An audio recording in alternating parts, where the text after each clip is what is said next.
90%.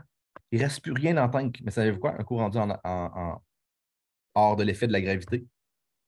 Il a juste besoin de souffler, ça a fusé quasiment. Puis elle se déplace. OK?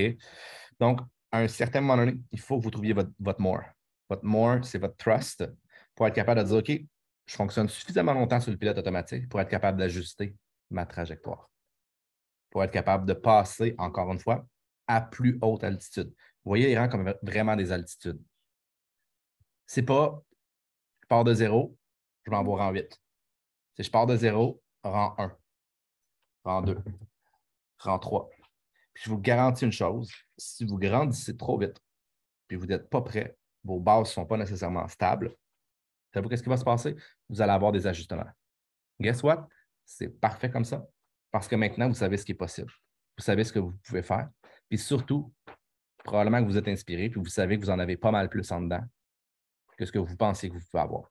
Donc, le thrust dans une business, c'est littéralement la poussée d'adrénaline. Tu sais, à la fin du mois, quand il vous manque une boîte ou deux, là, ou quand il vous reste, mettons, je ne sais pas moi, une semaine, vous faites comme, oh my God, je connais déjà mon meilleur mois, je vais aller plus loin, l'adrénaline embarque.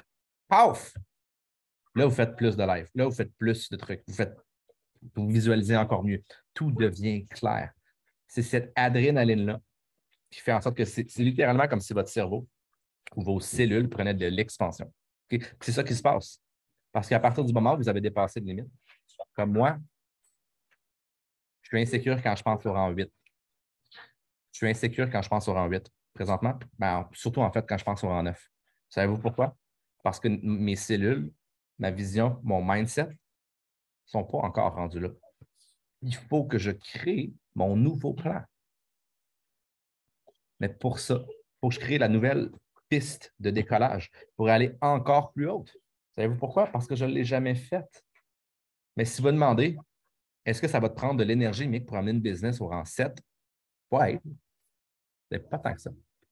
Est-ce que ça va te demander de l'énergie? Ah oui. Pour avoir le rang 8? Oui. Le rang 9, je suis comme. Il va falloir que je trouve le gaz. Il va falloir que je trouve l'énergie que je n'ai pas encore. Il va falloir que je trouve mon prochain moment. Le mois passé, c'était notre moment. Est-ce qu'on était prêt? Oui. Est-ce qu'on s'attendait à ce que ce soit là? Non. Est-ce qu'au moment où c'est qu'on a dit, oh, il faut mettre les gaz dans le fond, on les a mis? Yes. Est-ce qu'on a tout vidé notre tank à gaz? Puis est-ce que ce mois-ci, c'est plus difficile d'être inspiré, être motivé, avoir une vision? Hell, yeah. Who cares? Parce que là, c'est le moment d'être un hacker. C'est le moment de dire, OK, il faut que je stabilise, il faut que je crée le système pour que maintenant mon rang 8 roule relativement tout seul. Parce que pour être capable de faire mon rang 9, puis voyez ça à n'importe quel rang, OK? Comment je vais faire pour faire mon rang 9? Bien, il faut que mon rang 8 roule tout seul. Pour être capable de mettre mon énergie dans quelque chose de plus grand. Le rang 8 au rang 9, ce n'est pas compliqué, c'est de la duplicabilité. Notre rang 8, présentement, on n'a pas besoin de recruter un autre promoteur. Pas un, si on veut. Juste avec les personnes qu'il y a ici, elle est là, la clé du rang 8 au rang 9. C'est de créer des rangs 6, créer des rangs 7. Mais encore une fois, on n'est pas comme Jesse Lee qu'on en a créé comme 200. Donc, nous aussi, il faut qu'on évolue là-dedans. Donc, vous comprenez la différence entre tous les différents types de personnalités. Puis, marquez-moi dans les commentaires ce que j'ai vraiment envie de savoir, c'est qu'est-ce que vous voulez. Je parle dans Prove It présentement. OK? Mais surtout, qu'est-ce que vous voulez retirer de Prove It? Très important de réfléchir là. J'ai 3 questions pour vous, en fait. Qu'est-ce que vous voulez? 5 rang 6. Pourquoi, Emily?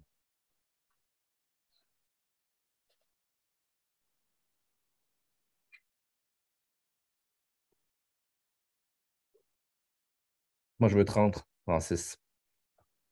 Puis la réalité, c'est que je veux ça parce que je veux vraiment être selfish, là. C'est ce que je veux qu'on fasse le party, tout le monde ensemble, tout l'hiver. Pour ça, ben, ça prend du monde qui a une certaine liberté financière pour passer plusieurs mois dans un autre pays. Oui. Passer plusieurs semaines, whatever. Moi, c'est vraiment selfish, là. Je veux vraiment m'entourer d'une armée de rang 6 parce que je me dis qu'ensemble, on évolue en sacrement. Tu sais, quand on fait un événement, là, après, là, oh my God. Liberté. Une armée de rang 2 pour aller avoir mon rang 6. Yeah. I love it. Ton armée de rang 2 va se transformer en armée de rang 3. La deuxième question que j'ai pour vous, prenez le temps. Là. Okay. C'est juste qu'on n'a pas comme 3 heures pour réfléchir à tout ça aujourd'hui. Question numéro 2. Celle-là est plus importante encore que la première. OK? Vous prêts? Des pouces. Ready? Katia, Momo, Chantal, Pascal, Maude, Geneviève, Tania. Qui es-tu dans 10 ans? Attendez. Qui es-tu dans 10 ans? Si tu vas all-in dans Prove It dès aujourd'hui. Fucking legend. C'est une question à 2 volets en passant. Okay? Fait que prenez le temps d'y réfléchir. Pour ceux qui se disent, ouais, j'ai de la difficulté à avoir des visions, des ci, des ça, justement, c'est là que vous bâtissez votre muscle. Si vous avez un papier et un crayon, c'est encore mieux de le faire. Y a-t-il une promo?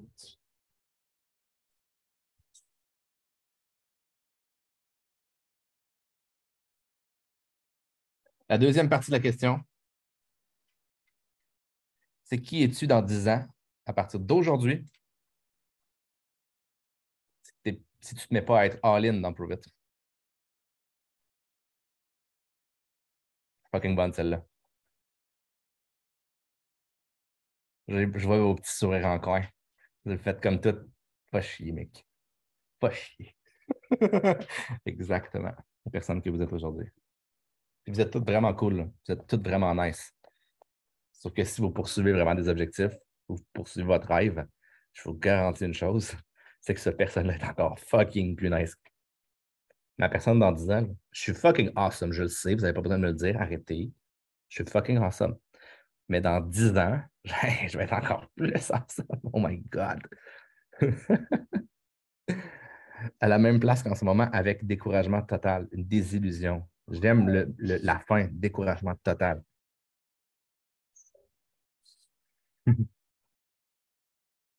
Est-ce que vous sentez comme fuck? Est-ce que vous avez déjà réfléchi comme ça en vous propulsant dans le futur? Vous avez juste une vie en passant. Hein. Sénèque le dit beaucoup mieux que moi. Vous avez une vie, elle est suffisamment longue si elle est bien utilisée. Sénèque, On the Shortness of Life, mon livre préféré que j'ai jamais terminé. Troisième question.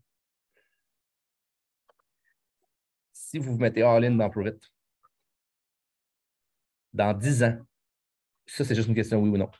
Êtes-vous confiant que vous pouvez faire minimum 1 million de dollars avec Prove It? Est-ce que vous réalisez que c'est possible? Moi, je vais vous le dire, si dans 10 ans, je fais 1 million de dollars avec Prove It, je vais être déçu. Cette année, on vise le demi-million. Je vous dis des chiffres parce qu'il y a des gens, des fois, qui ne réalisent pas les possibilités qui s'offrent à nous. Quand vous dites all-in à ça, les possibilités sont pour vrai infinies. Je ne dis pas que ça va être facile. Il y a plusieurs règles. Il y a 3 règles à respecter, en fait. La première, c'est que there's no quitting. Il n'y a pas d'abandon possible. Le moins, ça va arriver dans votre tête. Okay? L'abandon va vouloir s'installer à un certain moment donné. C'est normal. C'est humain. Qui ici a déjà pensé à l'abandon? Moi. Des fois, je pense à abandonner une semaine pour dire de quoi. Ou abandonner quelque chose, un objectif, un ci, un ça. C'est normal.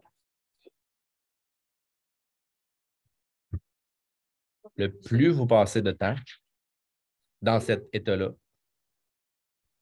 le plus l'abandon va prendre de place dans votre cerveau, dans votre tête. Puis le plus vous allez devenir un fucking dabbler, abandon, abandon, abandon, abandon, abandon, abandon, partout. Vous devenez un abandonneur en série, peu importe le projet. C'est pas à propos de Prove It, ça. C'est à propos de vous. Puis c'est au moment, c'est clair, net et précis. Là. La deuxième règle, c'est qu'au moment où c'est que tu sens l'abandon, c'est au moment où c'est qu'il faut que tu mettes les gaz dans le fond. C'est le moment où tu n'as plus rien. C'est uniquement dans ce moment-là que la seule énergie qui te reste, c'est l'adrénaline. C'est là. C'est ton moment. c'est ton moment pour accélérer. Au moment où tu n'as plus rien. Il faut écouter le film Hustler pour comprendre avec Adam Sandler. Je sais que j'en ai parlé dans d'autres calls récemment. Là. Mais il le voit, là, il n'est plus capable. Il est sur le bord de vomir. Il veut courir encore. Puis à un moment donné, tu vois, sa bitch s'en va de sa tête. Sa bitch s'en va de son corps. Puis soudainement, j'ai dit ça, puis j'ai des frissons. Il se relève la tête, il se redresse les épaules, puis bang, il se met à courir. Puis c'est finalement, juste après ça, qu'il réussit à battre son record. Il y avait deux choix. Abandonner, bizarre ça, abandonner ou accélérer. Qu'est-ce qui s'est passé? Il a trouvé une nouvelle version de lui-même. Quelqu'un qui courait plus vite. Quelqu'un qui finalement, la côte qui était super à pic, dans sa tête, il n'y en avait plus de côte. Elle n'existait plus. Il avait trouvé ce muscle-là. Mais ce muscle-là, il arrive ici avant tout. Il arrive là. Il ne se matérialisera jamais dans votre business. On s'entend qu'il ne se matérialisera pas là, ici, avant. 80% de ce que vous pouvez faire ou ce qu'on peut vous donner comme information, c'est du mindset. Si vous n'avez pas le mindset, le 20% qui reste, c'est la technique. Ça ne servira absolument à rien. Pourtant, 80% de ce que vous faites dans votre business va être dépendant de la business. Mais voyez ça comme une clé. La clé, ce n'est pas la pièce. La clé, ce n'est pas le trésor. Mais qu'est-ce qui se passe s'il n'y a pas la clé? Vous ne pourrez jamais ouvrir le coffre au trésor. C'est la raison pour laquelle on parle toujours de mindset. À un moment donné, il faut que vous le mettiez en pratique. Ça va devenir vraiment important parce que sinon, vous devenez le dabbler ou le hacker qui finalement, parce que j'écoute 20 heures de développement personnel par semaine, je suis un king de développement personnel. Non, personnel. Non, absolument pas. À mesure que tu en lis plus du développement personnel, parce que tu fais presque juste ça, 80% de ton temps, c'est du développement personnel, tu l'oublies. Ça sort de ta tête. Donc, il faut être capable de le mettre en action. Il faut être capable de repousser ses limites. OK? Donc, je suis en train de lire un livre, je termine là-dessus, pour ce qui est du trust, pour ce qui est du pouvoir de l'accélération. OK? Ça ici. The Four Agreements. C'est un livre que Biou nous a donné à lire. Si vous voulez aller plus vite, oui, il va falloir que vous soyez coachable, adaptable. Il faut que vous ayez un burning desire. Mais il y a certaines choses, il y a 4 agreements pour les personnes qui veulent aller plus vite, OK? Qui veulent recevoir plus de coaching. Puis dans votre tête, vous voulez grandir puis vous voulez évoluer. Le premier, c'est que vos mots doivent être impeccables dans votre propre tête. Votre langage interne doit devenir absolument irréprochable pour passer au prochain niveau. Les mots que vous vous dites, quand vous tapez sur la gueule à l'intérieur de votre tête, là, non, il n'y a plus de ça. Le plus rapidement possible, switchez votre cerveau. Le deuxième, c'est que peu importe ce qui se passe, peu importe à quel point les situations vous rentrent dedans, les gens autour de vous vous rentrent dedans, peu importe à quel point les gens vous trouvent cool, ou peu importe à quel point les gens vous haïssent, ou peu importe à quel point les gens veulent vous faire chier. Oh, je bug un peu. Je bug. Un mot. Je bug pas, c'est beau. Non, notre Internet est bonne, mais c'est la première fois que je vois comme tout bugger. Donc, good or bad, ne prenez rien personnel. Rien personnel. Si je te dis Chantal, t'es fucking awesome. Tu peux faire, oh yeah, I love it, I know it. Mais prends-le pas personnel. Parce que tu sais ce que tu as fait, tu sais le travail qu'il y a derrière. Ce n'est pas à propos de toi. C'est à propos de ce que tu as créé. C'est à propos de la structure. C'est à propos des livres. C'est à propos des actions. C'est à propos du système que tu as créé. C'est à propos de j'ai lancé plus de ballons que tout le monde. Je ne suis pas bon. Je ne suis pas bonne. J'ai juste passé plus de temps. Donc, good or bad. Est-ce que c'est clair pour celle-là? C'est le deuxième agreement. Le troisième, n'assumez jamais. Allez chercher de la clarité. Clarité. Clarté. Clarity en anglais.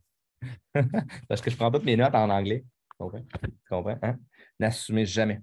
Quand il y a une situation dans votre business, dans votre vie, allez chercher l'information directement à la source puis posez la question de manière directe.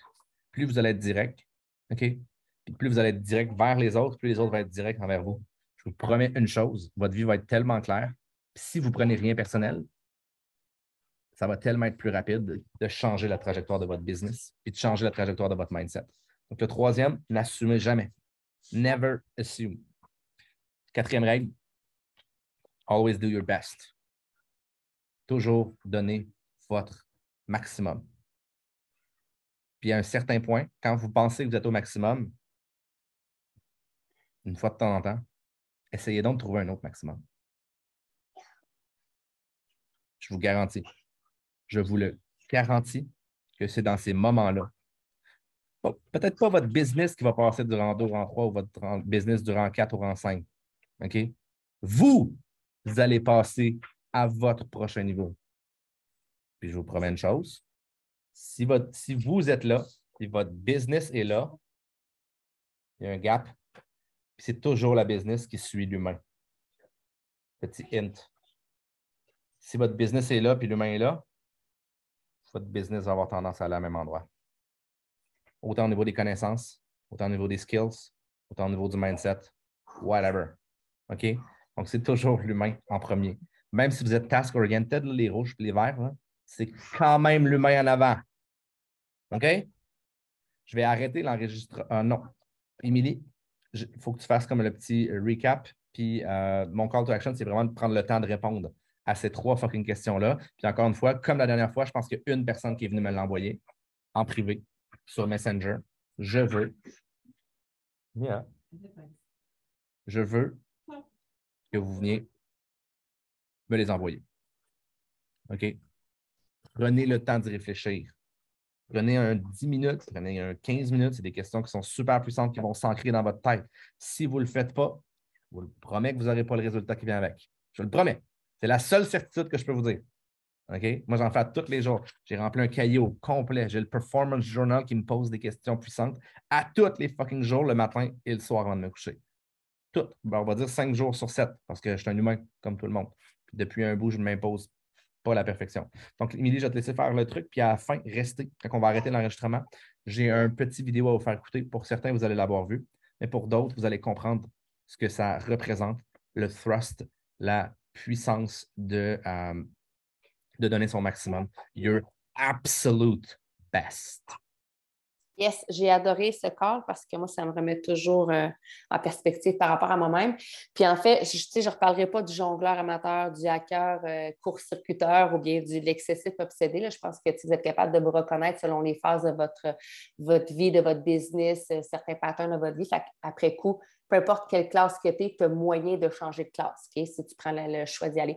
Mais ce qui, pour moi, résonne énormément aujourd'hui, c'est la question que j'ai envie que tu te poses là maintenant. Mais qui a parlé beaucoup, beaucoup du mindset. Parce que mindset is everything. Ton mindset, c'est toute la patente, c'est tout ce qui aligne ta vie, tes actions, où est-ce que tu es aujourd'hui. Est-ce qu'il y en a ici aujourd'hui? Puis ça, c'est une question de toi pour toi, OK? Je ne veux pas le savoir dans les commentaires. Si tu veux te lâcher là, lâche-toi là, c'est pas de problème, là. Mais est-ce qu'il y en a ici qui ont été heurtés par ce que Mick a dit par rapport à toute la vision, tout ce que Provide peut amener, l'argent que tu peux faire, justement, le fait de parler de jongleur, de hacker, d'excessif, est-ce qu'il y en a pour qui ça les a heurtés? Réponds-toi, puis sois franc avec toi, là. Okay? Puis être heurté, ça peut être genre que tu fais comme si tu étais nonchalant par rapport à ce Zoom-là. Ça ne te concerne pas, ça ne te touche pas. Ou au contraire, tu le prends personnel, tout ce qui a été dit, puis ça t'a fait rouler ton hamster de manière négative. Est-ce qu'à quelque part, à quelque temps dans le Zoom, tu t'es senti dans la comparaison moins hot que Mick? Est-ce que tu as eu ce sentiment-là à l'intérieur de toi? OK? Si la réponse c'est oui, qu'est-ce que tu fais pour changer ton mindset là, maintenant, aujourd'hui, là, quand on va fermer Zoom? Parce que ça, là, c'est en dedans de toi que ça se passe. Parce que moi, ce genre de Zoom-là, moi, ça me tire vers en haut. Je suis comme, oh my God! Tu sais, tu comprends? Moi, là, je regarde en plus mon vision board que j'ai fait tapoter. Là. Hier, j'ai fait ça. Il m'inspire en tabarslac. J'ai comme juste envie de comme... Puis, tu sais, c'est un vision board avec plein de facettes de moi que je veux vraiment encore plus amener à élever mes standards. Puis tout ce que Mick dit, ça ne me heurte pas parce que je m'offre la possibilité que tout ça arrive. Parce que mon mindset, il est nourri par un bon loup. Comprenez? je ne suis pas dans l'ego de « Ah, je me compare, j'ai peur, je me sens vraiment pas à la hauteur, je suis nonchalante, ça ne m'intéresse pas, j'ai pris aucune note parce que ça ne me concerne pas. » Fait que si là, toi, tu es heurté avec quelque part à quelque temps là-dedans, de un stop! OK? Prends-en conscience. Puis qu'est-ce que tu mets en action pour changer ça, ton mindset? Qu'est-ce que tu mets? Un journal? Des podcasts? Un call avec ton coach? As-tu besoin d'aller voir quelqu'un, un professionnel, pour t'aider à changer ton mindset de caca? Prends action. Prends action. Parce que c'est pas juste dans Pro-Vit. Si tu as un mindset de boîte aujourd'hui, là, je suis convaincue que si je suis une petite mouche puis je t'observe, tu as un mindset ailleurs dans ta vie, du même genre. Avec ton chum, ton conjoint, tes enfants, tes collègues, tes amis. C'est sûr, ça découle ailleurs. Ça n'a pas le choix parce que ça part de toi, c'est interne. Fait que, bref, l'exercice que Nick a fait, je trouve que c'est génial. Prenez le temps d'aller le faire parce que ça vous remet en question, puis ça vous positionne vers l'avant. Puis voilà. Puis après coup, si vous avez été heurté, Seigneur, il y a tellement d'outils à mettre en place pour le travailler, ce muscle-là, de justement le mindset d'abondance. Je vais dire le mindset d'abondance, je pense que ça fait du sens un peu, ça vient chercher tous les angles là, pour le travailler. Tout le monde est capable, tout le monde. Le mindset, la spirale positive à place de la spirale négative. Le mindset d'abondance. Toutes les résistances que vous avez eues présentement, faites yes, j'en ai trouvé. Je l'ai trouvé ma résistance. Yes, je me suis rendu compte que j'avais une faiblesse, une weakness. Yes, j'ai maintenant un endroit à travailler.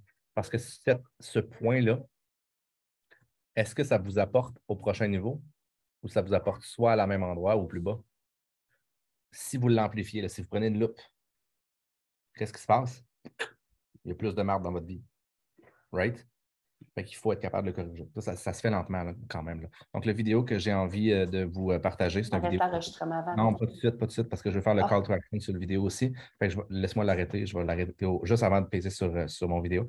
Mais pour ceux qui écoutaient la reprise, venez me demander la vidéo. Je vais vous l'envoyer en privé. OK? Pour les autres, je veux que vous preniez l'attention sur l'individu. OK? L'individu qui connaît une croissance remarquable, presque inimaginable. Mais je veux que vous remarquiez une chose qui est encore plus importante. Regardez le pouvoir d'une seule personne sur une équipe entière. Donc, dans le fond, je ne veux pas que vous regardiez la personne, je veux que vous regardiez les personnes autour de la personne qui connaît la croissance. All right? Fait que j'arrête l'enregistrement de Red Pipe là, mais ceux qui sont là, restez là. Les autres, venez me demander le numéro, puis venez le vidéo, puis venez me demander, me répondre en privé. OK? Les autres, on va faire un débrief là-dessus.